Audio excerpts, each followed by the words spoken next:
What's up, OBGE Production Podcast family? Hope all is well. If you haven't already, go check out my introduction and check that description. You will see a link in there, which I also will be posting under this video in the description. If you don't want to go check out the introduction, and shout out to Mocha. She know who she is.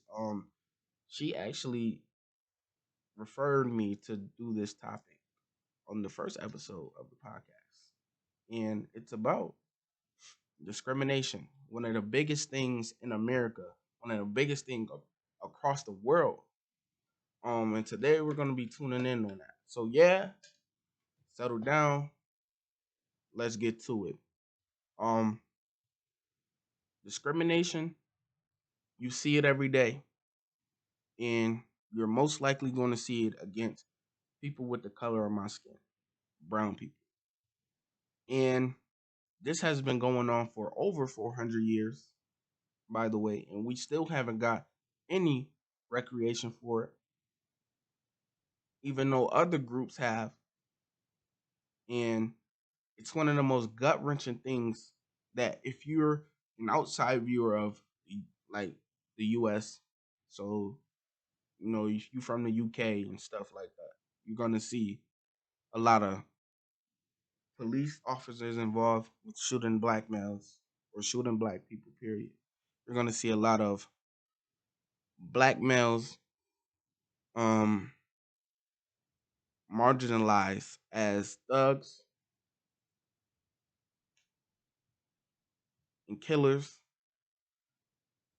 because that's the way the world view us black men, us black people, period. And I can't stress this enough, but to talk about how America has destroyed wealthy black communities. One of the most famous ones is Lake Lanier. Lake Lanier was a very, very thriving black town, which was flooded. Sorry. Before it was flooded, black people were ran out by white supremacists. And then the town was flooded. And the same thing happened with another famous place, Tulsa, Oklahoma, where a man who was using the bathroom was going to use the bathroom in a building. And a white woman, the white elevator, I don't know what's the word called, but she was working on the elevator and she fell and she screamed. And then the black man ran out.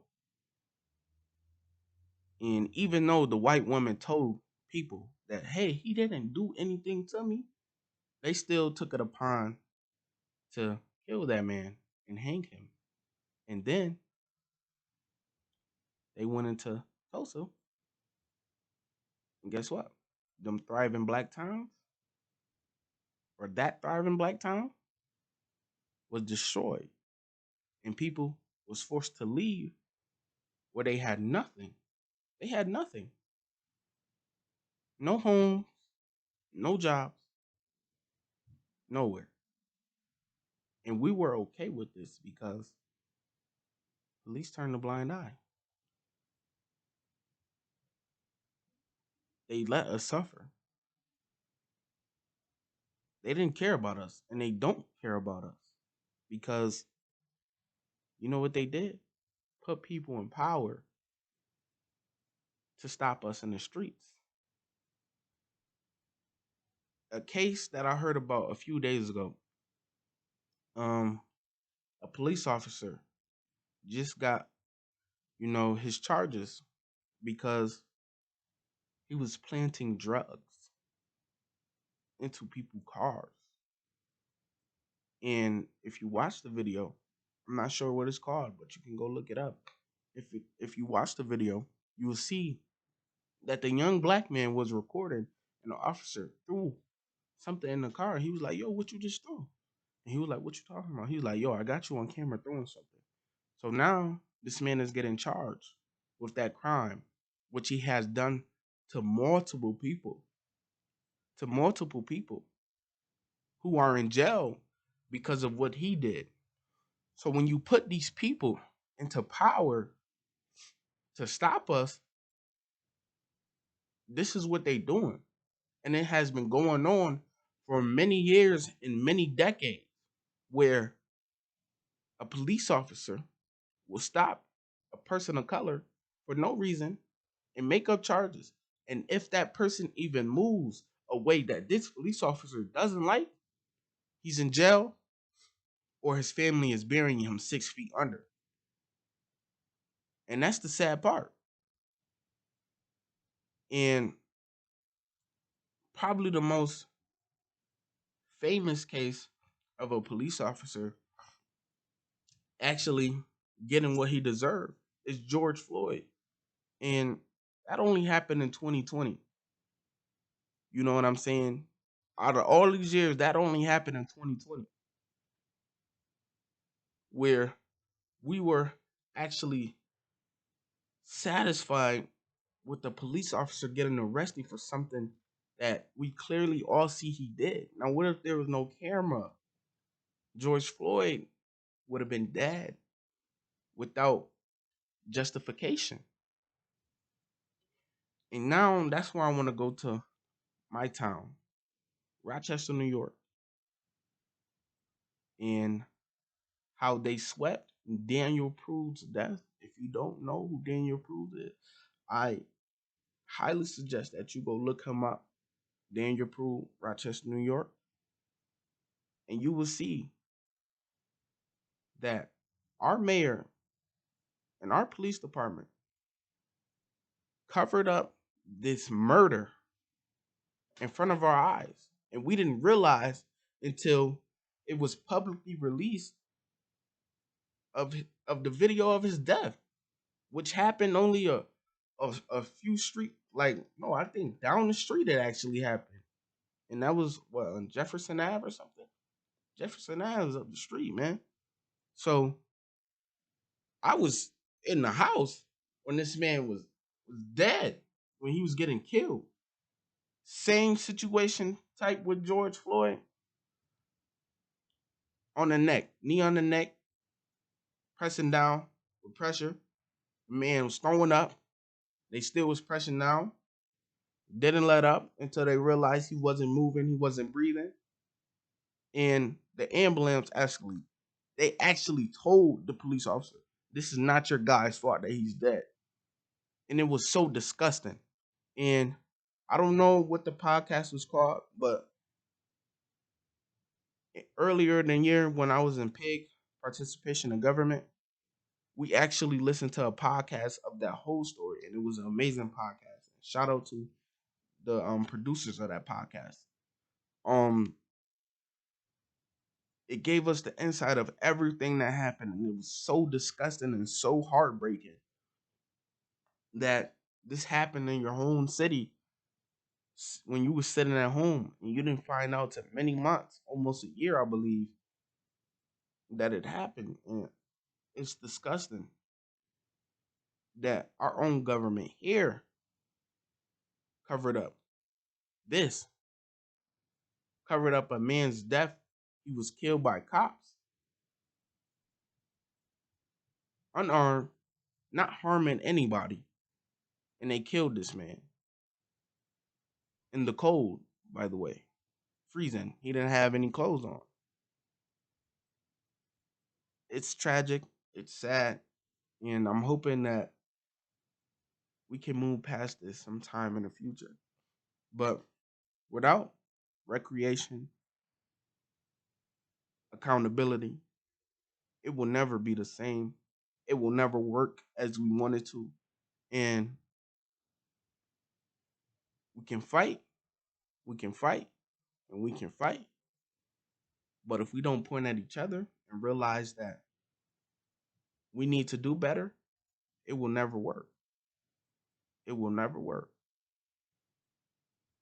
And I'm sorry that generation of kids will have to go through discrimination, not being liked because the color of his skin, being looked at different, being less in power.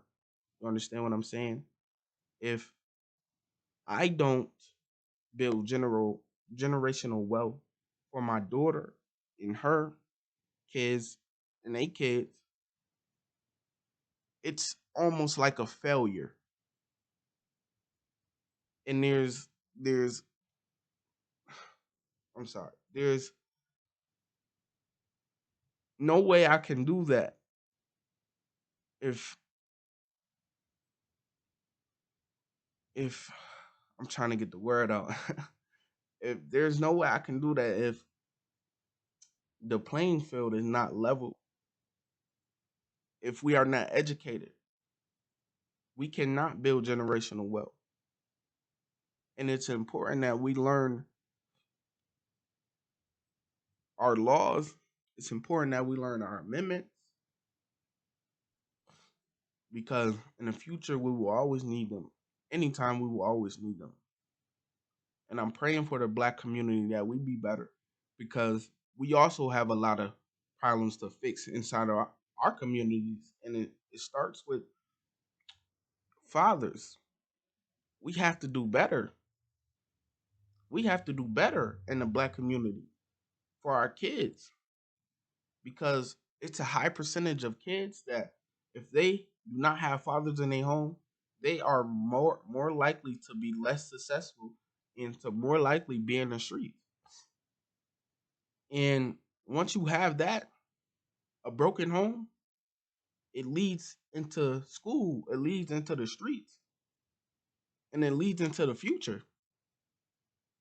We have to break these generational curses, man, of fathers not being there. We need our fathers. I haven't had my father, but I know that little girl right there, she's gonna need her dad. And the black community has to do better of just, being there for our kids, being there for our families. Fathers, we are important. We do need to be there for our little ones. Without us being the providers, bro, it's hard. It's hard because then we have mothers who are trying to raise men. It's hard for them. So we have to do better in our community. It starts with us. We do better, we unite, and then we lead into the world problems. Because once we unite, bro, we're giving them hell. They don't want us to unite. That's why they gave us drugs to use on the streets and sell. Bro, they do not want us to be together. They want to separate us as as much as they can. But we have to do better at pointing at each other and say, hey, bro, you need to go be a better father. Bro, you need to go do more for your kids, bro. Because that's gonna screw their life up when they're younger and they see these fathers out here with their kids and they want that. So they're gonna be bullies and act out. And then that leads to our kids being special ed. Understand what I'm saying? So we have to do better as a community. We have to do better as people in general. And we will continue fighting. And I hope sometime in the future, we will all, again, we will all be able to be one. And that's gonna do it for the podcast, man. I hope you guys enjoyed the episode. Um, love and light. Be safe. Peace.